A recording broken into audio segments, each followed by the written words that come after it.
Oh, hey! We're just, chilling in Italy right now. Absolutely gorgeous. But today, we're actually going to be talking about travel credit cards and how to make sure that you're getting the most out of them even years after owning them to make sure that that annual fee is indeed paying you in better rewards than how much it costs per year to own the card. So let's get into it. So if that sounds useful to you, before we hop into the video, make sure you subscribe to our channel as we're posting a ton more tips on travel and being able to save and budget. Okay, so you've signed up for your travel credit card or your credit card that has great travel benefits, and you're wondering, how do I actually benefit past the intro APR and the intro bonus? So typically what you'll find is a lot of cards are like, spend $3,000 in the first 3 months and we'll give you $500 cash back. Or spend $6,000 in the first 3 months and we'll give you $900 cash back. They vary all across the board depending on what spending makes sense for you. Obviously, you don't want to get a card where you're gonna have to overspend, be in debt, and then of course they are benefiting from you going into credit card debt. So we do not want that. But once you get your card, you're gonna be paying an annual fee. Sometimes that first year annual fee is free, which is great, but past that point, you wanna make sure that the annual fee is comparable to the benefits you'll be getting.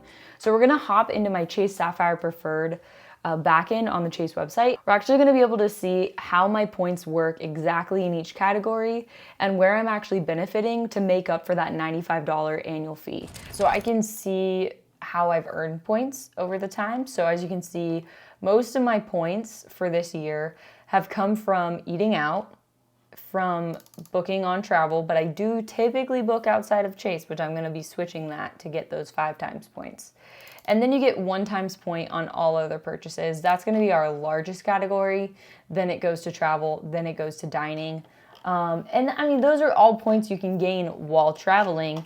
But obviously you wanna make sure that you're doing it in a way that's benefiting you. So 82,000 points, pretty much, I think that converts to close to like $900, something like that. When you wanna book a flight, you need to make sure you're booking your flight through the back end of Chase. If you're not, you are going to be missing out on points that you could be converting for a much higher rate. So when you're on this back-end side, it kind of looks like Google Flights, but you do not have the benefits of Google Flights because you don't know how much things are going to cost. So I'm gonna fly into Newark, and as you can see, when I go to choose which days, it shows me no pricing availability. And I'm able to choose economy, but I don't really know how much things are gonna cost. So what I like to do is hop into Google Flights and use Google Flights alongside when I'm booking through Chase. Because the difference is obviously I get to see how much flights are gonna cost. So if I were to have just randomly clicked, let's say the 16th to the 19th, it would have been like a $600 round trip flight.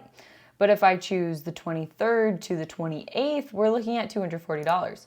So I'd go back here, and if those dates work for me, I'd go to click that, and then of course search flights just like Google Flights.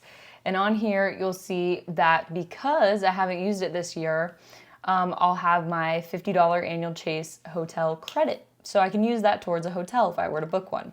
So Delta Basic Economy, you're gonna be, $311. You can choose that flight. And when you choose this flight, it's very similar to how you would book anywhere else. So let's say we just book this round trip. And when you're in your checkout, it's gonna show you how many points you need or how much money it's gonna cost. You're gonna be able to see, okay, so each of these flights costs about 12,500 points. So in total, you're gonna be spending about 25,000 points. So 25,000 points is equating to $310. And if you have those points, totally usable. Let's see how you can actually generate 25,000 points. How much money do you have to spend to generate 25,000 points? Let's find out. So when you book your flight through Chase, you're gonna be getting 5 times on travel. Whereas if you were to just book it through, let's say Delta's website or something like that, you're only gonna be getting what you spend, which was, I believe for the Chase Sapphire, on all other spending, you'll get 2 times points on travel worldwide. So if you wanna get 3 times more points, you're gonna book through Chase.